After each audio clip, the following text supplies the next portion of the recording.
So there it is, folks. Another win, the sixth in a row for Montreal, and we're just a hair away from clinching a playoff spot. I think it's time to drop the puck on another edition of Montreal Hockey Talk.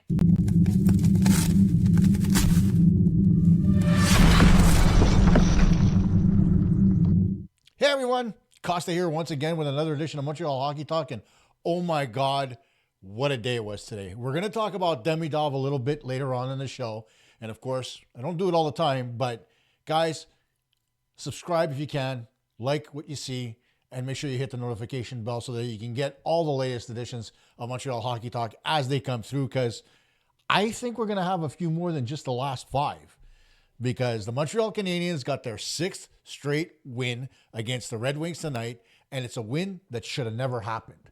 You got to give full marks to the Red Wings. They came out and threw the kitchen sink at the Montreal Canadiens in the first period, and if it wasn't for Sam Montembeault, listen to me carefully, it's coming out of my mouth. If it wasn't for Sam Montembeault, this game would have been completely different. He was stellar tonight. If you want to talk about him needing to steal a game, he did it tonight. He was outstanding. Sure, he let in a goal in the first period, but after that, he shut the door. I think it was 35 out of 36 that he stopped. I mean, what more can you say about that type of performance when your team needed it the most? And you could tell the Montreal Canadiens needed it. I think, I can't remember what it was, but I think they had, as I look, I think they had 4 shots on goal in the first period.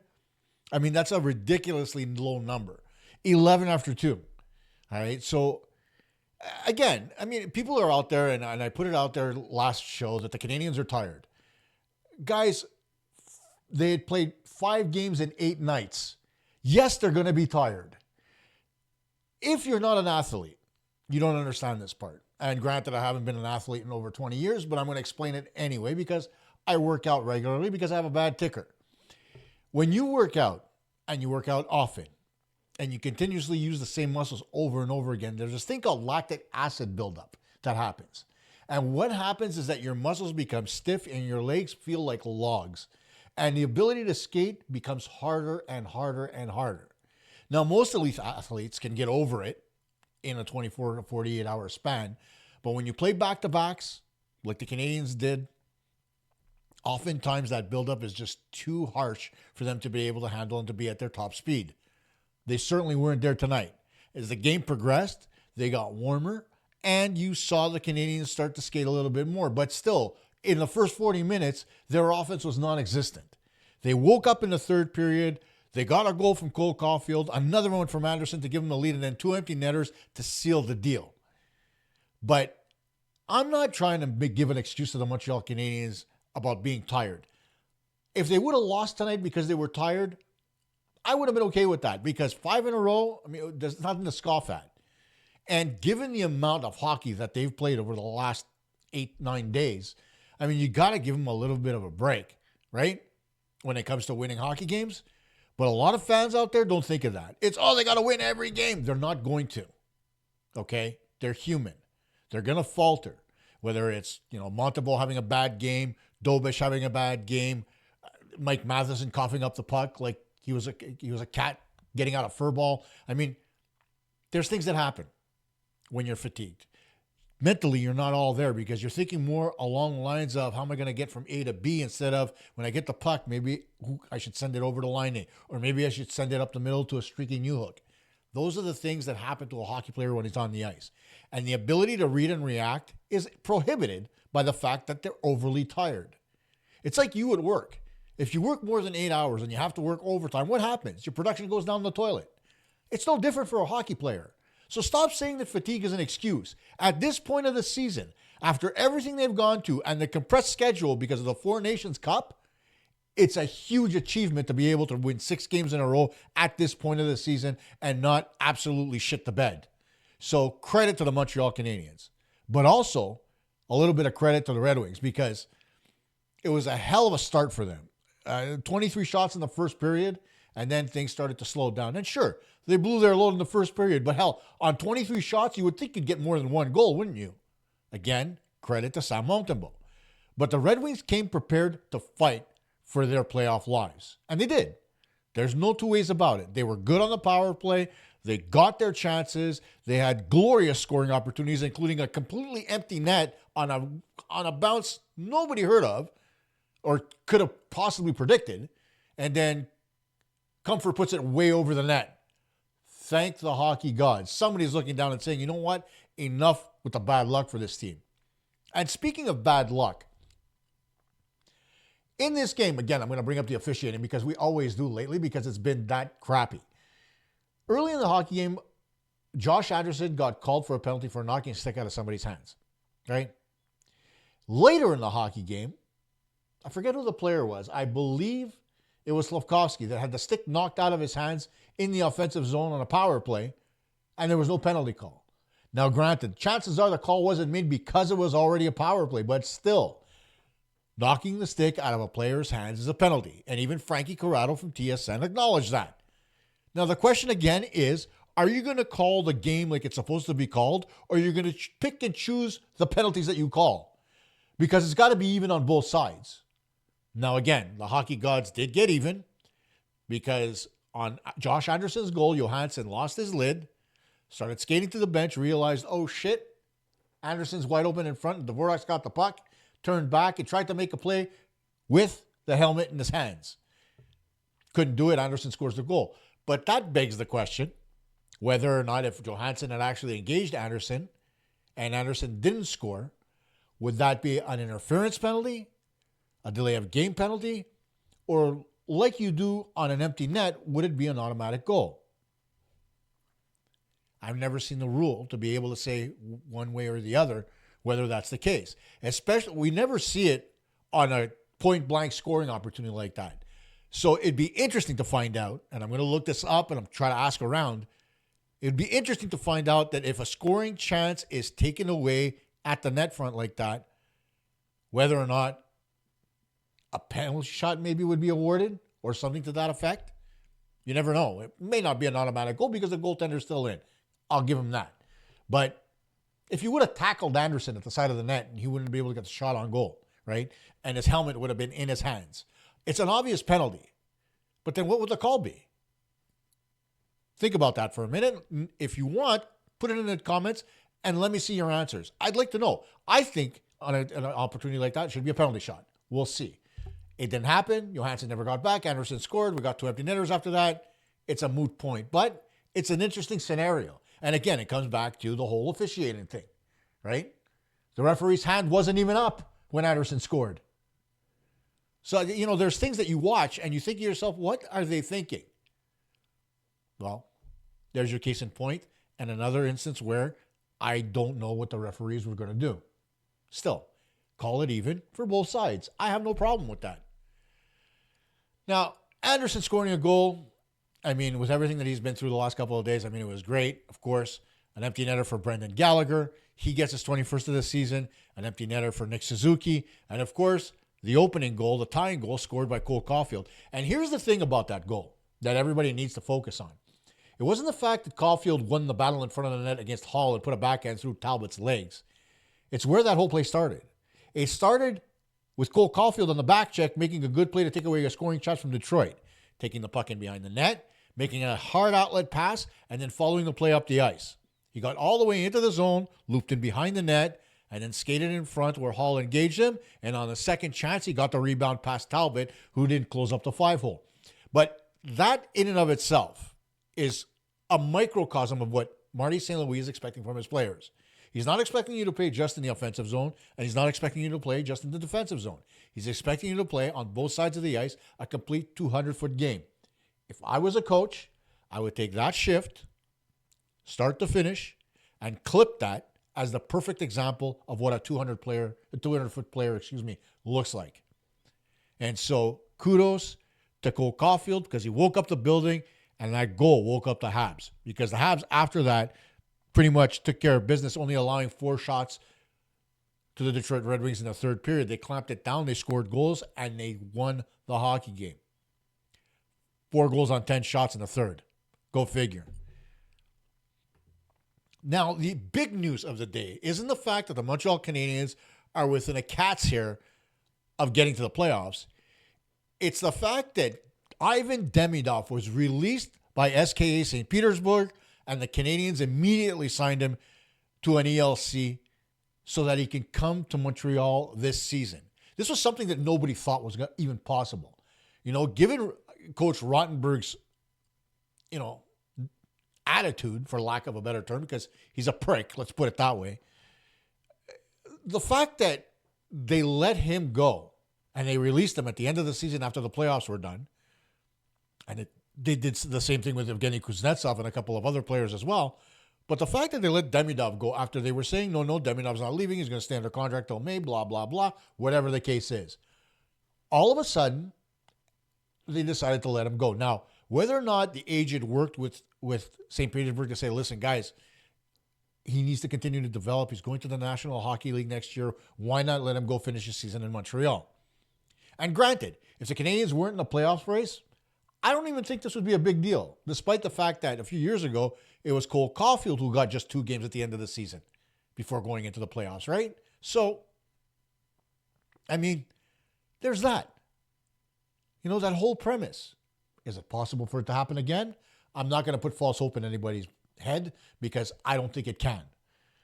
But with Demidov's talent, the Canadiens go from a fringe team to a very dangerous team because there's an unknown. It's the same type of unknown when Patrick Waugh took over as the goaltender in 86. Ken Dryden took over as the goaltender in 71.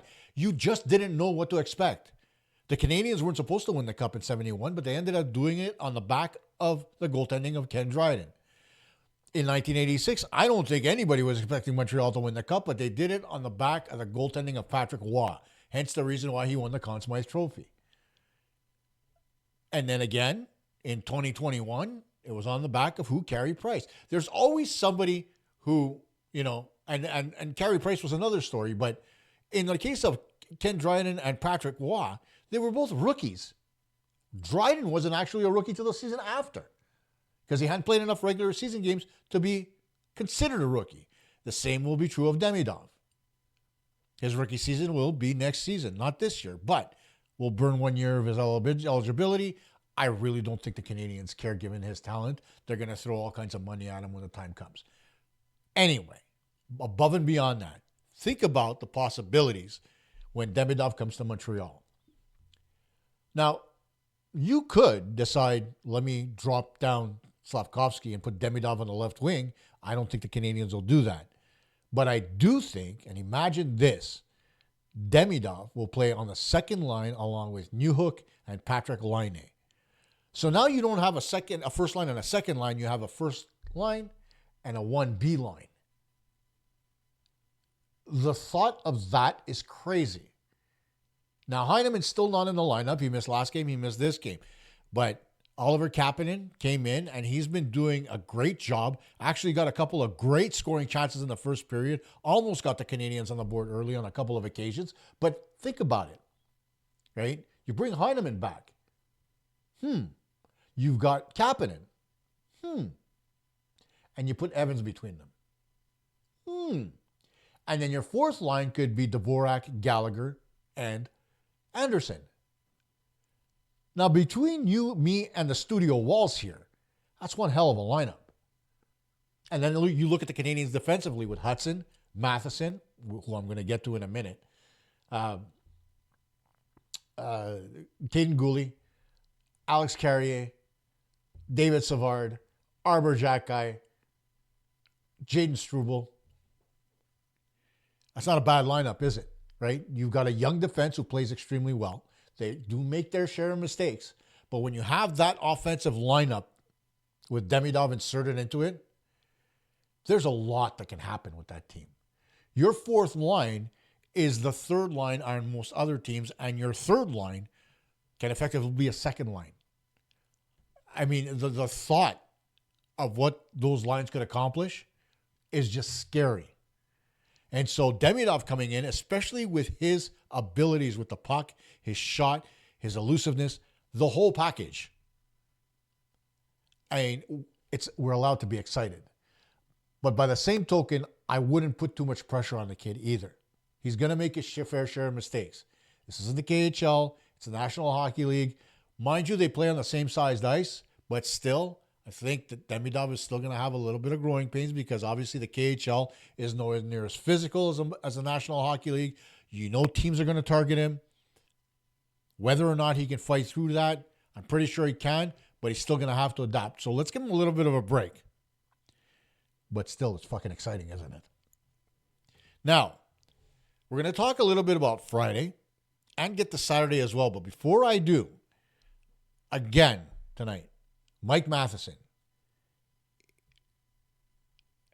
He's playing in between being himself and trying to be Lane Hudson. Somebody brought it up last time, but tonight I watched him clear as day. And yeah, on that first goal, he wanted to pinch. He decided not to, and he got burned because he got caught in no man's land. And those are the things that Mike Matheson has to get away from. Somebody's got to pull that man aside and tell him, Mike, play your game. It's pretty simple. It's not about being Lane Hudson. Nobody's going to tell Lane Hudson be Mike Matheson because, God, we don't want that. But somebody has to sit down and tell Mike Matheson, Mike, stop trying to be something you're not. Don't overdo it. Focus on defense first. The offense will come. That is how defensemen are supposed to play. It's the same for Lane Hudson. Remember early on in the season, the mistakes that Hudson was making, giving away the puck, making inopportune pinches, making bad decisions with the puck. Those are things of the past. Why? Because he learned from his mistakes. And if you watch this morning, he was one of the few Canadians that was on the ice for the optional skate.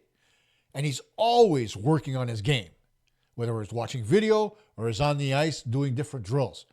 He's always working on his game. Is Mike Matheson doing that? I highly doubt it. So don't try to be something you're not. Mike, focus on being you, and your game will be fine. Keep it simple, play within your means, and you'll be a better asset to the Canadiens than what you are right now because you're making way too many mistakes and you're on the ice for way too many goals against. That being said, getting back to the top of this part of the show is Friday against the Senators. Now, just like the title says, the Senators got beat tonight. And with a win on Friday, the Habs will be within 1 point of the first wildcard position.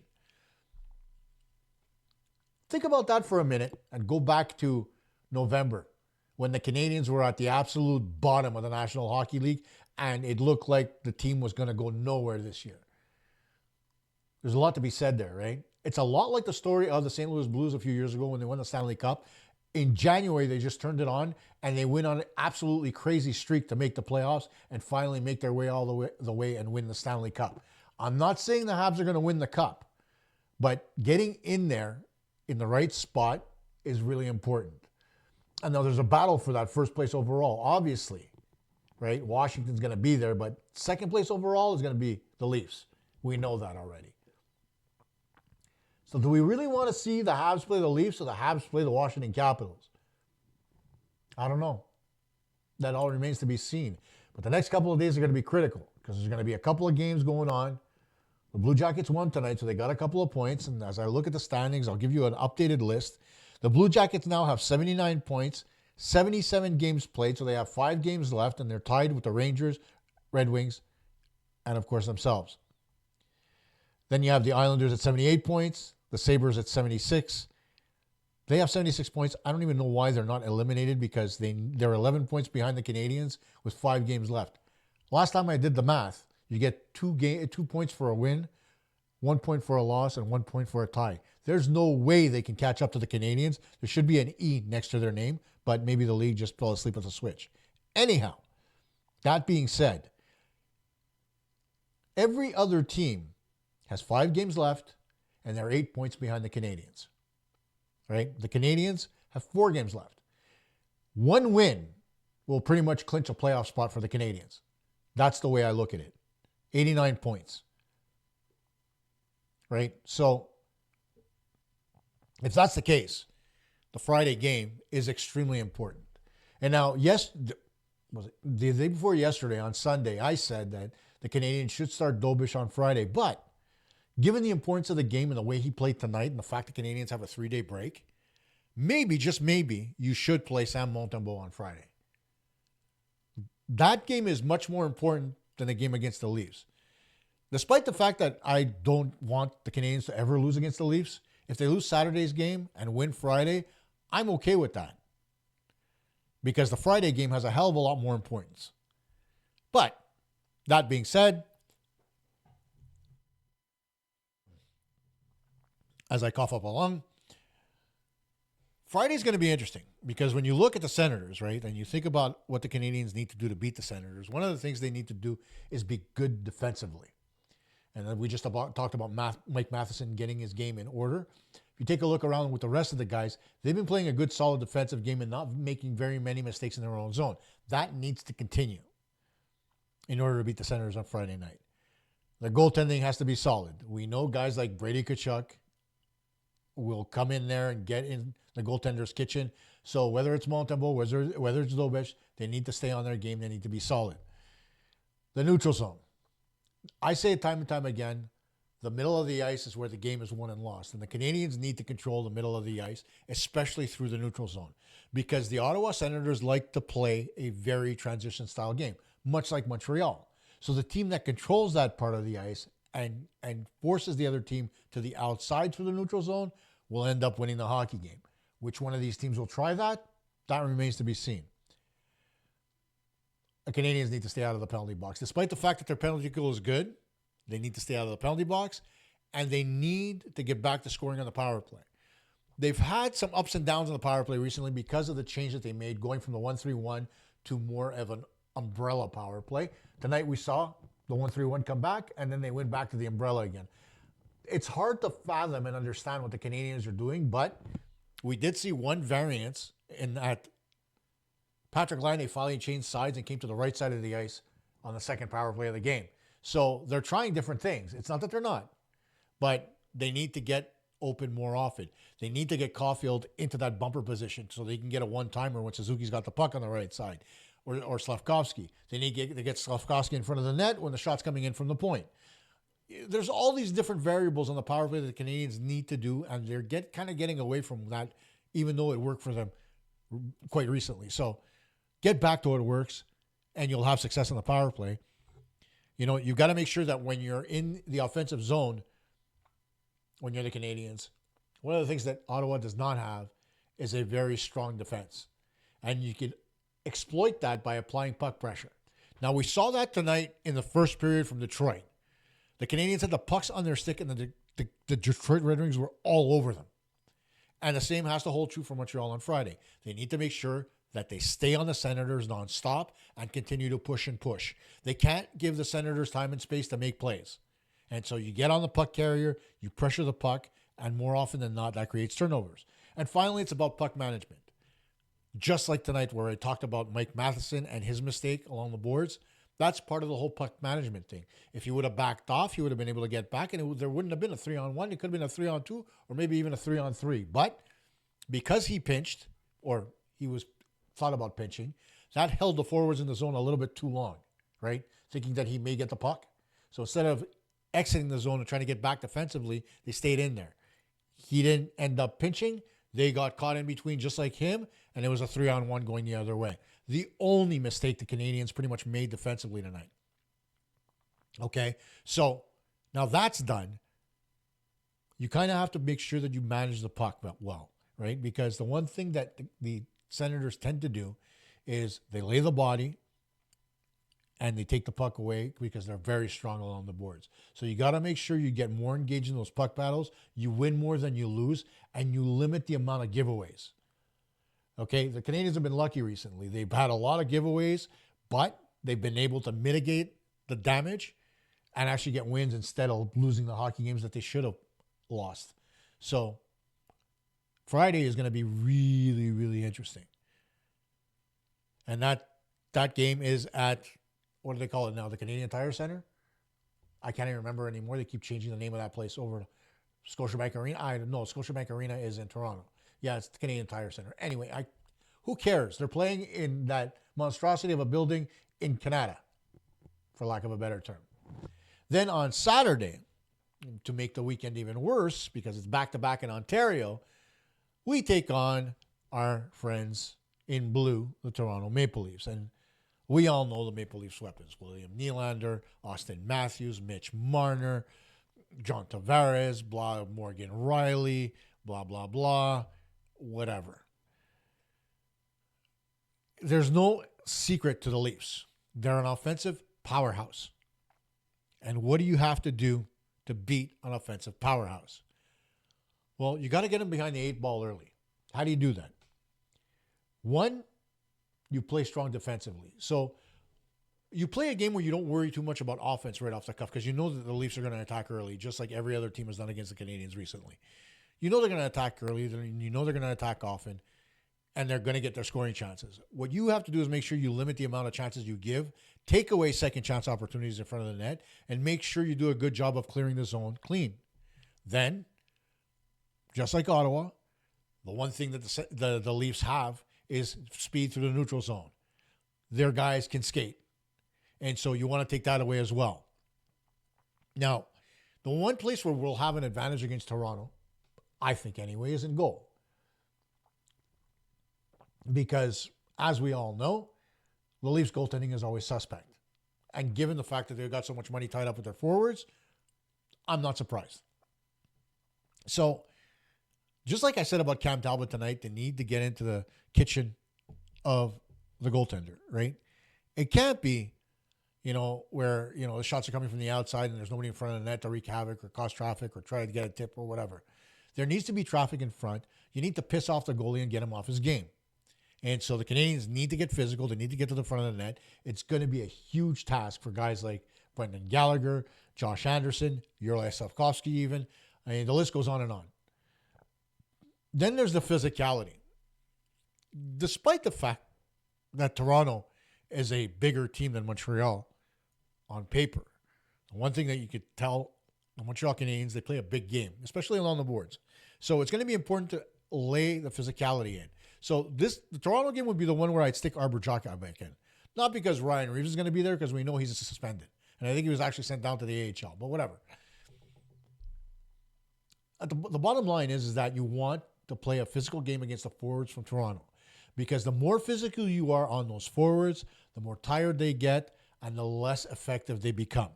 So you hit them early, you hit them often. So you need a guy like Xhekaj in the lineup. You need guys like Savard, Goulet, Carrier. They need to be able to lay the body and punish the Leafs players along the boards whenever they have the puck. So physicality is going to be a key issue.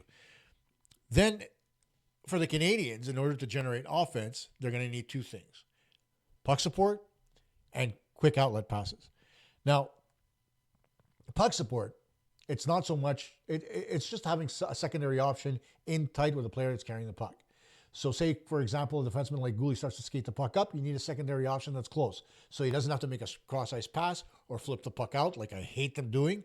He can actually make a little chip pass a couple of feet over to a teammate, and he can continue to carry the puck up, and then Goulet can provide support to that player. And then once the players have the puck, they can look to get a quick up. Okay? And the faster they get the puck out of the zone, the more chances they're going to have, because the one thing that the Leafs don't have is forwards that are super defensively responsible. Sure, there's the anomalies. There's Marner. There's Nylander. Those two guys are very good in their own zone, as is John Tavares. But they are the opposite of the norm in Toronto. Okay, Toronto's an offensively minded team. Their defense has always been suspect, and that's because their forwards don't provide the right amount of support for their D to be able to be effective. That and the fact that their goaltending sucks ass.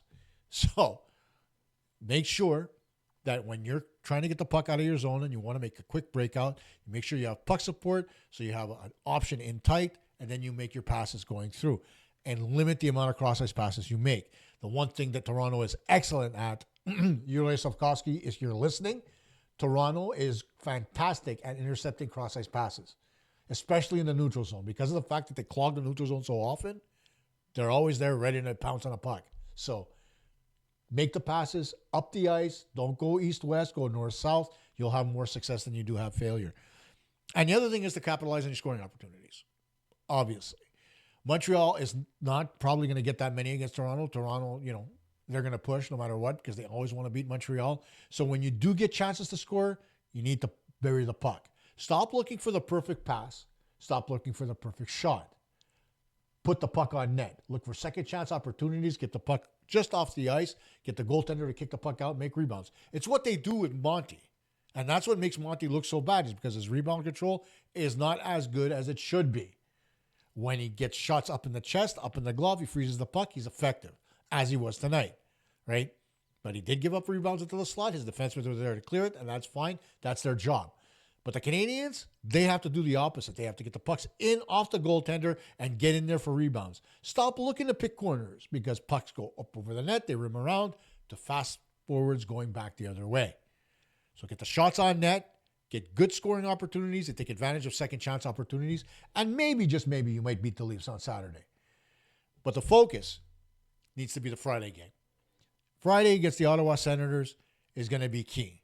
And now the next couple of days, I mean, the Rangers are going to play, the Islanders are going to play, the Blue Jackets are going to play another game. These games are going to be paramount. A loss by any number of these teams will cost them their season, even at the point we are right now with the Canadiens up 8 points. So watch your hockey tomorrow and Thursday before we get to Friday, and watch our Canadiens take on the Ottawa Senators.